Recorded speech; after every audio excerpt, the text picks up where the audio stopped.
As stated in my large car video, size classes are a tricky thing, and where large cars will often be offered in extended wheelbase versions, offering even bigger cars, companies will offer a number of completely unrelated small cars, creating subclasses, such as subcompact, mini, micro, K, and so on, which we may look at more closely in another video. So how small does a car have to be considered a small car? For EPA mileage ratings, less than 110 cubic feet of combined passenger and cargo space, or less than 130 if it's a wagon, or, according to the National Highway Traffic Safety Administration, a car that weighs less than 3,000 pounds. In parts of Asia, a small car is one that's less than 4,700 millimeters, or about 185 inches.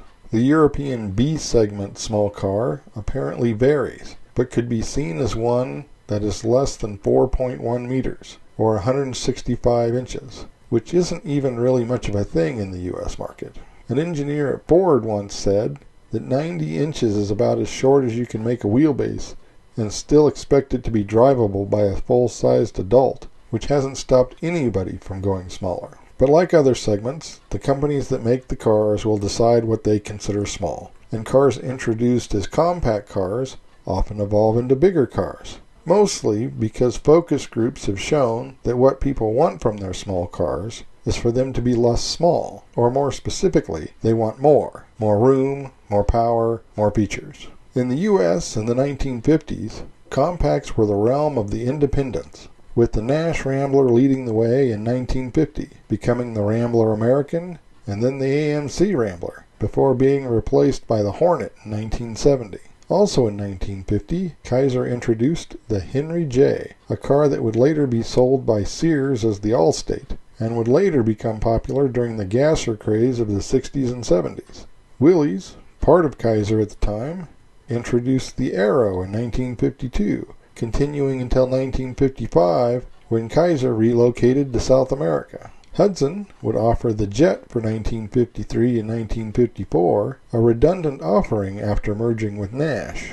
The Studebaker Lark would arrive in 1959, effectively the last Studebaker, although it would have many names before production ended in 1966. The Big Three would all enter the subcompact market in 1960. Chevrolet started with the rear-engine air-cooled Corvair, but for 1962 introduced a more conservative Chevy 2 Nova, and the Chevy 2 name continued until 1968, and the Nova until 1979, although it grew a bit over those 2 decades. Ford introduced both the Falcon and the slightly bigger Comet in 1960. The Falcon was the popular car in the segment and carried through to the end of the decade to be replaced by the Maverick in 1970. It lasted a tad longer in Australia, but not really as a small car. The Comet, sold as a Mercury, would be considered a mid-sized offering by 1965, but the name would be revived as a Maverick twin from 1971 to 1977.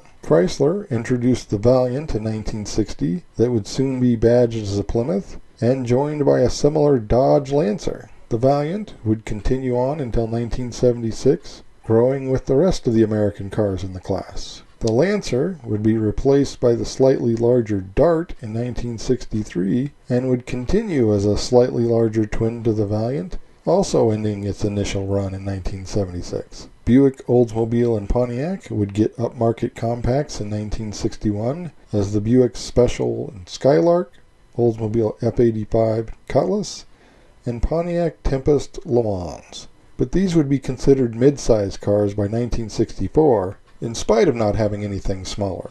But they would try again in 1973, getting Nova clones as the Buick Apollo, Oldsmobile Omega, and Pontiac Ventura.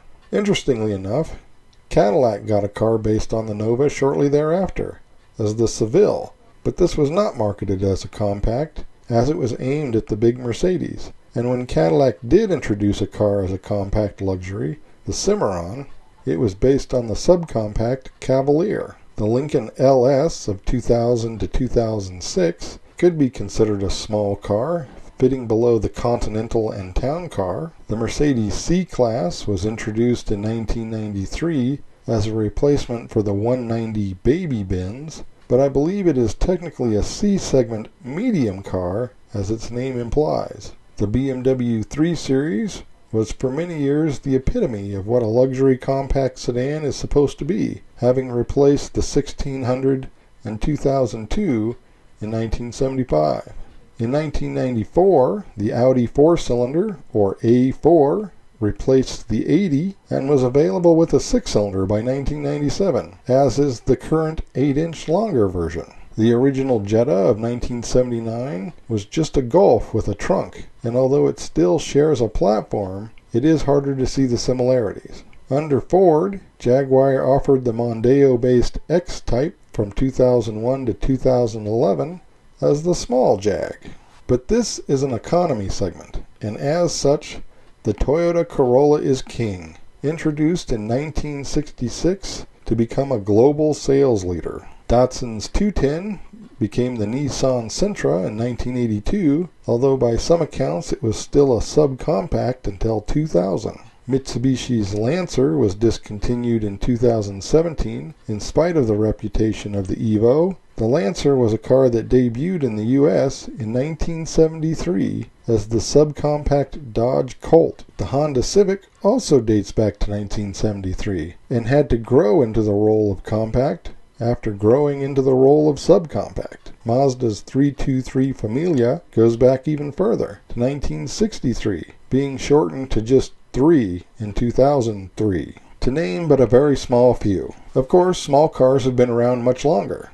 In fact, some of the most successful cars of all time have been small entry-level models, from the Volkswagen Type 1 Beetle to the Austin 7, and arguably even Ford's Model T. But in spite of the large number of cars that have been offered in the segment, most have struggled to remain profitable, especially in the American market. So what does the segment look like in the US today? Well, mostly imported. You can still get a Toyota Corolla, a Nissan Sentra, a Honda Civic, and a Mazda 3, as well as a Subaru Impreza. There is the Hyundai Accent and Kia Forte from Korea, and yes, Volkswagen still makes the Jetta. There are also the specialty hybrids like the Toyota Prius, Honda Insight, and Hyundai Ioniq. But it seems like the luxury markets are where cars are still thriving, with the Mercedes C-Class, BMW 3 Series, and Audi A4, as well as the Acura ILX and Lexus IS. What seems odd to me is that Cadillac currently doesn't make a big car, but may be the only American brand making a small car, with the CT4. Dwindling options to say the least, but perhaps things will once again swing in favor of the economical car. Until then, as always, thanks for watching. Don't forget to comment below and like and subscribe.